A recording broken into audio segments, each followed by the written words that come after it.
Basta ako. Lalakad ako. Puto. Pagod din, napapagod na yan siya. Foreman, ang dami sinasabi, Hindi pa totoong drums yan, ha? Taas sa langit!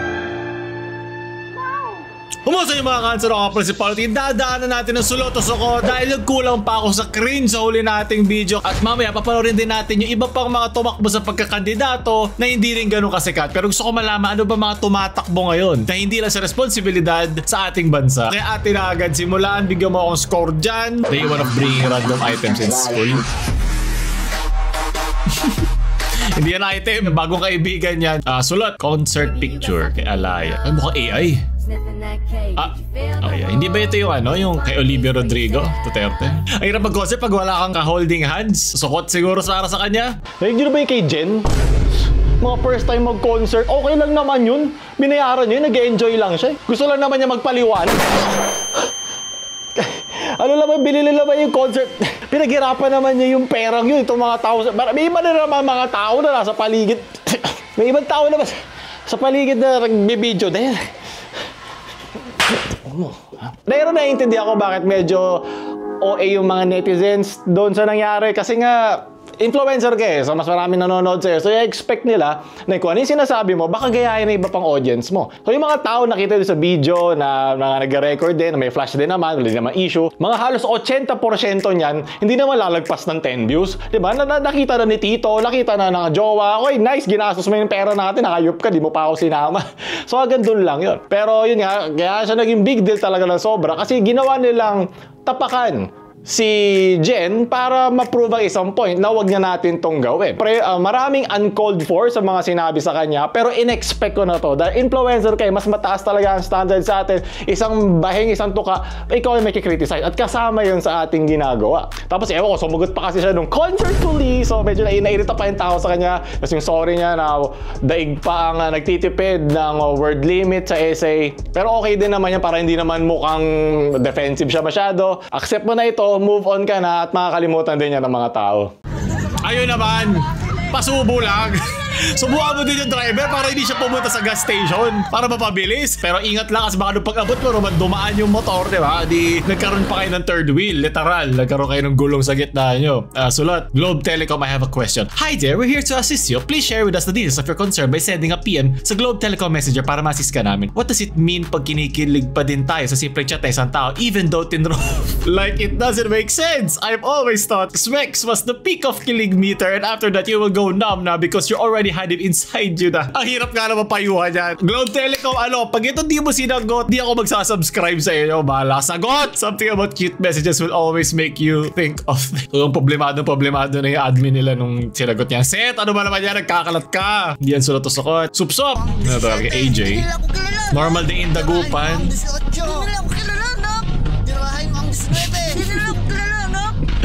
They don't know me! Mga pinagdadaanan ko araw-araw.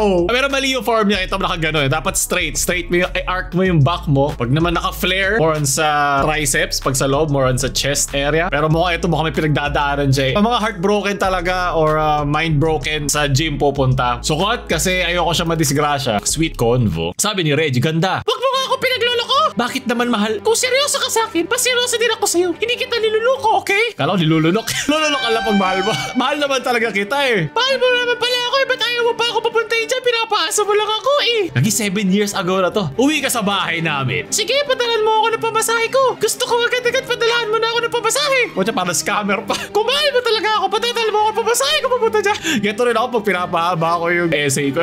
Agad-agad naman, dips nagsahod. Oh, gusto ko agad-agad. Ayaw ko na patagalin, okay? Wow ka na talaga, babae.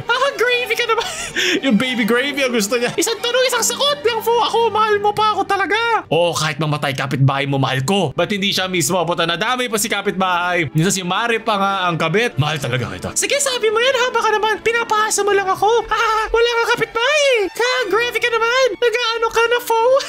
Kala nila ata, ano to, private message. Nag-viral to yung kanilang usapan. Ang gusto ko malaman, binalikan mo ba siya? Si Jobel na mismo nagsabi, sukot, mga hayok.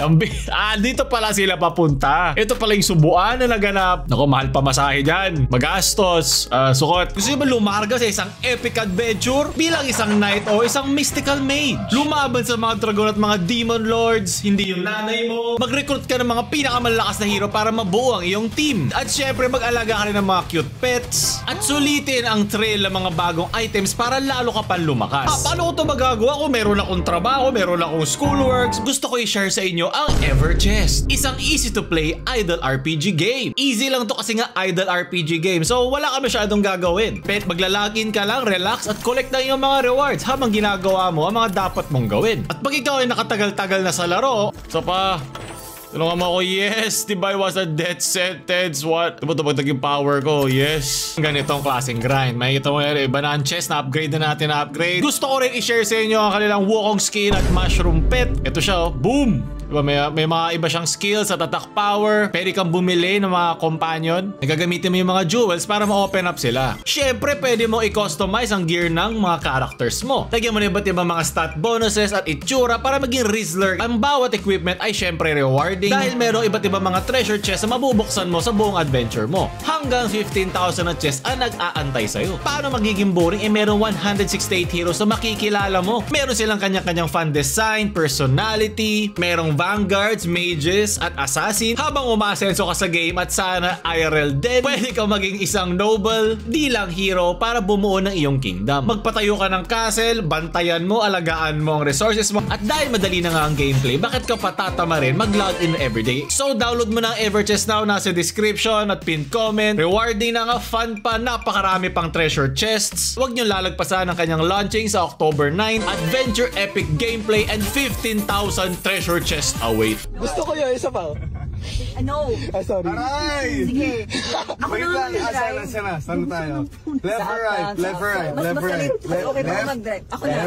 Sige na, sige. Okay. Lloyd, Pwede ba kumaliwa dyan? Baka Pwede. bawal! Basta ako. lalakad ako. Putang ina. Yung pabibo mo na rich kid. Sarap tuktukan. Oy, Pwede. Babe, Basta ako. Lloyd, promise. Boss daw siya. Oh my Long God. way ka, B! Putang ina mo. Maglakad ako. Pauhuli tayo! Sa kabila siya. Saan tayo pupunta? Hi ba to? Okay ka lang? Paki-revoke na yung lisensya nito pati sa mundong ito, LTO. Yan na, nahuli na tayo. Wow, excited ka pa? Nahuli na tayo. Ito yung mga taong walang pinagdadaanan eh. Parang sobrang saya ng buhay nila. Kailangan nila mamerwisyo ng kapwa. Okay na naman maging sukot eh. Okay na naman maging cringe ka eh. Pero kung pwede kang makasakit, pwede kang makaperwisyo, pwede kang makadisgrasya sa ginagawa mo. Meron ka partikular na lugar sa impyerno eh. Kunwari, ano? Pwedeng gwa, ano? Yung ways. Oh, sabi mo, LTO. Ways. Kuya, we're getting lost. The ways. Getting lost. Ina mo. Sorry po, kuya. We're getting lost. Saan Yung po ways din pupunta? Paano namin malaman if tama yung way? Kasi yung ways din na lang kami somewhere. Maganda to metapora na maganda na nga yung ruta mo sa buhay. Pero dahil mabibo ka lang, cool kid ka sa harap ng mga tropa mo. Kasi lahat naman tayo naging mga teenager, diba? Lahat naman tayo naging sukot, naging cringe. Yun nga yung punto nitong pinapanood natin. Pero ito, ibang level na to eh. Sinasabihan ka na ng mga tropa mo na mali ka. Pinapagpatuloy mo pa din. Sinusunod ko lang yung mga nakasakay sa akin. Ay, nakainom to. Nagsaslur siya eh. Parang si Dave sa PBZ eh. May dadaan po, kuya, sorry. Oo yun. Saan kami dadaan, Baliw kuya? yan. Saan nga yung ano ko? Kuya, saan kami dadaan? Nila ulit ako nairita ng ganito. Ito kung daanan ng tornilyo yung tenga ko. So, pukpukan lang. Hanggang mawalan ako ng malay. Galawang spoiled yan eh, mga ganyan. Paki-impound pati utak nung nagmamaneho na yun ha. Palitan nyo na. Di mo talaga mabibili ang class o ang GMRC kahit ano pang estado ka sa buhay. Ito dito sukot eh. Salot na to eh. Ito kayong lahat to nasa kotse na yan. Yan kayo lahat. Kaya bubili na kayo nito. Cancer merch sa description. Bili kayo sa page.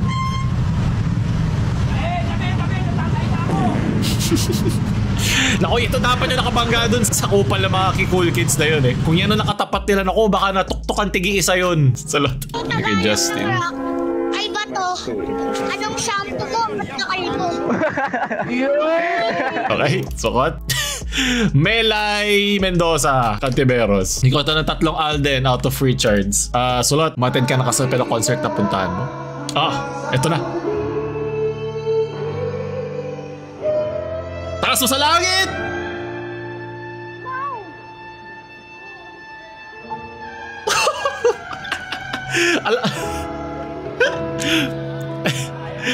Okay, approve. Tapos biglang gumalaw yung isang revolto na santo. Kuha ka na! Santa mo! Magpili ka na. Alam mong maaabot yan pag umiling na yan eh. Pag lumayo na yan sa harap mo. Kasi nagtaan na yan eh. Kinakausap na niya yung si Lord eh na bigyan mo ako ng lakas abutin to. Sulot. Kaya pala ang lamig ng boses mo.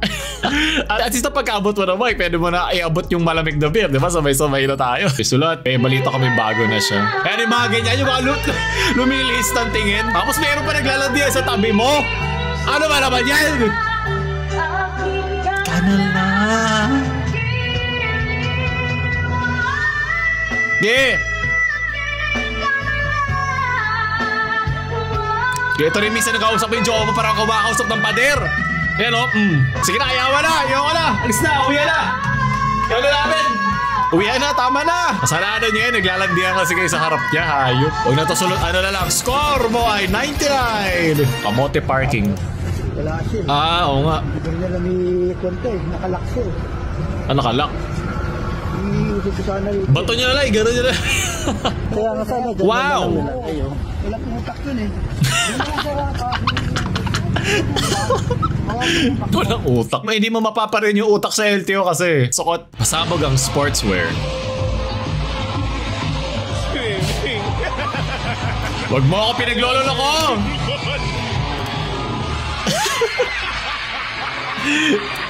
Aray, mahirap magka-grade. Isa pa.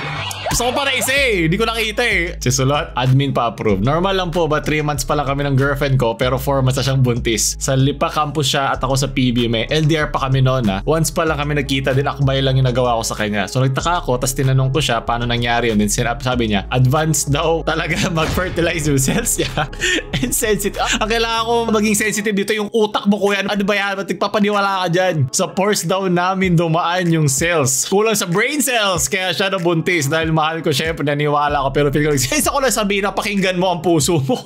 Hindi ko alam kung sino mas malala, si girlfriend ba o ikaw. Hayop. Ito na lang yung payo ni Pao natin to kahit hindi sa atin to nakadirekta. Baka masyado matindi yung paghawak mo sa kamay niya. Diba kaya nabunti? Ito rason ba importante ang edukasyon, okay? Huwag mo ako pinaglulolo ko. Lipat kurso ka na at lipat ka na ng EABAB. Hindi yan worth. Babagsak ka lang dyan. Sukot. Yan kay Archer, mate. Hoy! Hey! Galing ah. Woo!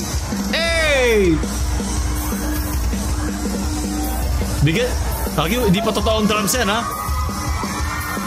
Naku, pag yung mga EABAB, napapahiyaw mo lang lahat ng mga babae nga na-fertilize mo na din. Let's go! Sana meron mag-donate sa kanya ng ng tunay na drums. Galing ah.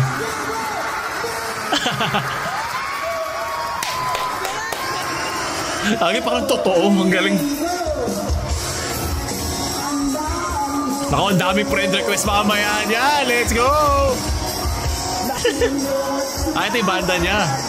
O diba? Kasi kung may mga gitara, diba? Parang makompleto na yung mga instrumento. Alam mo, tinitingnan siya ng mga kaklase kasi hindi sila makapaniwala na totoo ba yun? Pag yung pinalita mo na iPhone, di niya magagawa yan.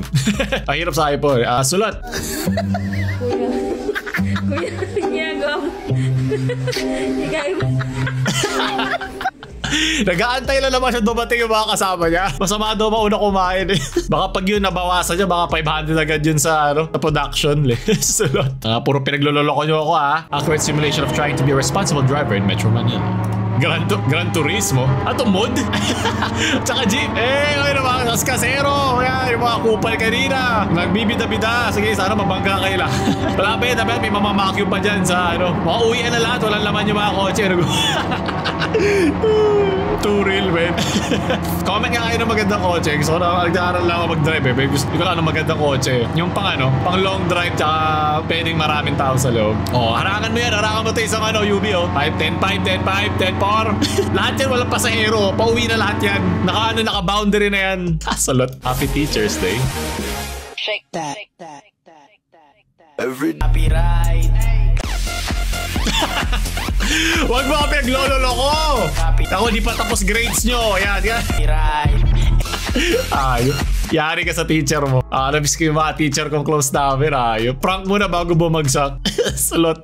Ing, ito, talino. Kumakapit sa gilid, oh. Bakit na, ang kinaklimb niya, oh. Bakit na? Meron sa ano talaga eh, magbabarkada may tanga, may matalino, eh. No? Ito yung tanga, eh. Oh, Grabe! Nahusgahan agad! Ito, matalino. Di ba pwedeng ano lang, inihanap mo rin yung sarili niya? Ka hanggang sa maabot mo yung tok-tok. Ganyan ang buhay. Di baling mabagal, Okay. importante, umuusad. Umuusad, Hindi oh. po yan eh, pagod din, napapagod, ayan siya, oh. Foreman, ang dami sinasabi, Papunta ka na nga doon. Pero ito palagi ko matyaga eh. Ito, lasinggero. Ayan o, lasinggero, tumatalpa. Tamad. Natakot sa'yo eh. Ayan, paikot-ikot. Gusto pa ganyan-ganyan lang. Wala. Diyan lang. Diyan lang siya. Baon na siya dyan. Mamaya mabisi pa ako. Babagsakan ko pa ng ano yan. Hollow blocks o. Ayan mo ha. O, ito. What? Saan galing yung galit mo? Nananahimik yung hayop. Pahinga ko sana kung meron makukuha, may mapupulot na aral eh. Siya, binagsakan ko na. Nabisi. Ayun na nga eh. Parang inahanap pa niya sarili niya. Diba? Ang buhay di karera. Pero ikaw hayop ka. Mas hayop ka pa doon. Hinusgahan mo na agad siya. Binagsakan mo ng semento. Ba't ikaw ang magsasabi kung tamad siya? Hindi. Di mo alam ang buhay niya. Yun nga eh. Yung sinabi niya may ikot-ikot. Kasi sa kabilang parte, may sarili din siya ruta. Kung kuya itong palakang to, magaling sa math. Diba? Itong hinusgahan mo na pinatay mo, hindi naman marunong sa math. Ba't kailangan niya maipag-unahan dito na alam mo magaling siya sa math? Doon sa kabilang parte ng butas na yan, pwede rin naman siya makaangat. Kung hindi ka humarang sa kanya. Ikaw yung parang hindi supportive na magulang. O yung mga kupal na tropa na laging binibira yung trip o yung passion ng tropa mo. Ikaw yun eh. Ikaw yung kupal dito. Ikaw yung cringe eh. Huwag ka magkakamali. Mamamatay ka. Babagsakan din kita. Ito yung ano yun, para nag-feeling Diyos sila na bakit ikaw ang may karapatan magsabi kung ano ang dapat kahinatnan ng mga tao. Diba? Magandang metapora yan sa mga kasama mo sa buhay. Ba't ikaw nagsasabi na hindi ako successful? Ba't ikaw nagsasabi na hindi maganda buhay ko? Alam mo ba ang buhay ko? Sana sa susunod na buhay mo palaka ka. Ako yung mambabagsak ng semento sa ulo mo. Dadamihan ko pa. Buhay, magsumika ka. Abutin ang pangarap mo. Maganda na sana eh. Maganda na sana mga sinasabi pero ba't kailangan natin gawin yun eh? Kailangan natin manakit eh. Paano kung pinabayaan mo pa siguro isang minuto na hindi ka nagdadadada dyan? Baka nakaalis din siya pero hindi. Kailangan mag-feeling na ikaw yung malakas. Mag-feeling na ikaw ang nakakaalam sa lahat. Nanakit ka pa ng hayop. Well, dito mas hayop ka. Baka nang umalis ka dyan, may mga kupal dyan. Nabot yan tagumpay. Oh. Ano malaglag ka? Ay, ito nag-video leche. Salot ka. Ayan, dalawa na kayong salot. Special kayo. Hindi ko kaya in-intamsi namin. So, Peglololo ka na naman. Yeah, ito yung laging tinatayaan ng tatay mo. Ito, tsaka yung manok, bago maging tinola. Okay, yung buntot tatanggal. Yung buntot na sa paa. Shoutout sa Kabuyao Integrated National High School. Kumain nga kayo dyan. Sulot. At kung kanina pinanood natin yung tumakbong yung kabayo, ito naman yung mga sumunod na tumakbo sa public service. Okay, nagbati si Sir Rastaman. Yeah, yo. Yung dakilang tatakbo sana ng presidente noon kaya lang na-reject. Buong mundo nagpapa-shout out sa akin dahil sa kadakilaan na gusto ko mangyari sa ating bayan. Ito ang sinasabi ko. Pati Mars eh. Rastaman. Noon nagpatatawa ko. Hindi dahil sa pagpupolitika. Nag-retire ako ng seaman dahil seaman pala siya dati. Gusto ko hiling kong karaoke kanta. So lagi lang siya nakagano. Hey! Kailangan may medalyon tayo. Panginoon at saka kasangga na ibang bansa na yun ang pinaka-himala na hindi tayo mabuli kasi ang kapitbahay nating bansa. Kapitbahay ito all interconnects. Ay Jobel at Reggie. Inaangkin ang pagkain karagatan. Inaangkin ang kapitbahay. Kaya dapat tayo may medalyon. Yung kasangga natin na nakat na siya. Time! Diyan pa dapat si Enigma eh. Sunod na kandidato. Kapag hindi ako pinatakbong senador ng COMELEC, Kamay si Raisa Ontiveros. Lahat ng mga taong involved na ako ay i-disqualified sa pagiging mahirap. Ay isinusumpa ko ang mga taong yon. Walang himala! Ako na pinakawala kayong kwentang ahensya ng gobyerno. Kapag namatay ako, dinideklara ko na, babalik ang kaluluwa ko, parurusahan ko na kayo. Kala ko, martial law. Po pala si Minister Eric Aboy Nagapatan, soon sa Prime Minister of our government. Nanonood lang ako, nasumpa pa. Pagkat kausap ko ang lahat ng mga hari ng mga bansa, by this 2025, wala na pong bibili ng bigas. Wala na magbabayad ng tubig. Wala na magbabayad ng kuryente. Okay. Wala na rin Sige. magagawa ng bahay ng mga mahirap, kundi puro building na po. Itatayo. Wait lang, sandali lang. Paano kung mga senior na yan, tapos sa 50th floor siya? Pag naman hindi naman kailangan lahat building. Pera ng 800 quadrillion na hindi na withdraw ni President Bongbong Marcos Okay. sa London. Iniwan sa akin ni Doña Jose Padrillo Marcos. I'm the heirs of Somalian. Ilang run yun O, tagapagmana siya. sa Comelec? Pag-apas sa yata, 5. My last is for President. Yes, sir. My last. Yung 5 na po yun, sir, anong mga taon po yun? It's hard for me to recall mga ilang taon na yun. Mayroon ka na bang naisip na unang panukaan ng batas na gagawin sakali Di ba ito si Sponge Cole? Wala pa po sir sa ngayon pero pagsikapan po natin po pag nadiyan na yan sir. Pag naganap na po ang eleksyon. Thank you. Sukot. Ano po yung para mga sector po na paglalaban nyo po pag nahalal po kayo? Kasi this is the first time po, hindi ko pa. First time po, first filer po kayo. Okay. Po. Ano pong trabaho niyo, ma'am? Business. I am a businesswoman po. Candle. Karinderya po? Hindi po, candles with the... Candles? Kandila. Shopping. Nagtitinda pong kandila? Opo. Candlestick? Candlestick? Candlestick. Candlestick. Sukot cheese stick! Ano nangyayari sa Pilipinas? Okay, sukot. Gusto ko pong maipatanggol po yung sarili ko. Yung maipaglaban ko po yung karapatan ko po. Kasi sa ngayon nagpapasalamat ako, nakakarap ako sa media kasi lagi po nila akong pinagtatabuyan po. Sana yung isa sa magiging ano ko po, yung pagbiktima po ng cybercrime. Sana wala na pong magtataboy sa kanila kapag may hihingi ng tulong. So dahil hindi siya pinapansin ng mga sangayon ng gobyerno sa kanyang complaint, tuwakbo siya sa pagkasenador. Medyo malungkot nga to eh. Medyo naawa nga ako sa kanya kasi parang wala na siya mapagpuntahan. Wala na siya mapuntahan para tulungan siya sa kanyang problema. Isipin mo lang dahil sobrang dali mag-file dyan para maging candidate ka. Dito na lang siya pumunta. Ito yung bagong Tulfo. Feeling ko, tumakbo siya para mapansin siya ng media. Hindi siya tumakbo para sa posisyon. Tumakbo siya para makita siya. Wala na siya mapuntahan. Channel 5 sa Sir Ted Filon po, saka si Ma'am Deji Chacha. Lagi po ako nakikinig sa kanila. Lagi po nilang nagjo-joke po sila sa mga topic po nila tungkol sa akin. Alam po nila yung mga sinasabi nila tungkol sa akin po lahat. Ano pong sinasabi sa inyo? Kasi kahit nasa bahay po ako, pag nakikinig po ako sa kanila, halimbawa naglilinis po ako ng CR, tapos pag may in-interview sila Sir Ted Filon sa si Ma'am Deji Chacha, naglilinis ka na ba ng CR mo, ganon. Kunyari ini-interview, yung tinatanong niya yung kausap niya sa TV, pero kung sa pagkakaintindi ko sir, kasi hindi lang isang beses yun Ano na siya, meron siyang paranoia, kala niya siya yung kausap. Wawa naman to, ito kailangan niya ng tulong. Siguro kung meron ikinabuti yung sobrang babang standard para mag-file ng candidacy, ito na yung isa. Pero sana wag yun gawin dahil meron naman talaga mga magandang paraan o ruta, mga phone lines, diba, na pwedeng makahingi ng tulong yung mga tao natin, mga kababayan natin. Sulot. Nakita po namin, sir, ay tulad po nabanggitin nyo kanina, kayo po ay nanalo ng Ramon Magsaysay Award. Yes po. Kayo po ba ang kauna-unahang aspirant sa pagkatandaan nyo po ng Ramon Magsaysay Award? At saka, ano po yung nakikita ninyo na parang bentahin nyo po sa mga ibang kandidato? Magandang tanong. Sabi po daan nila, Kadudoy, bakit ka tatakbo dyan? Nakapag-aral ka ba? Sabi ko, at hindi naman kailangan palagi. Graduate ako sa high school. Hindi lahat graduate high school. Vocational course. Kala ko boxing. At mayroon akong isang kurso na dala-dala. Ano yan? Ano ito? Kursunada. Kursunada tayo. Yeah! Kahit hindi ako graduate sa Universities of the Philippines at sa labas or sa anumang university dito sa Pilipinas, pero ang hindi aram ng marami, graduate ako sa UEE. Ano yung ibig sabihin ng UEE? Iba na naman to. University of Actual Experience. At may PhD ako.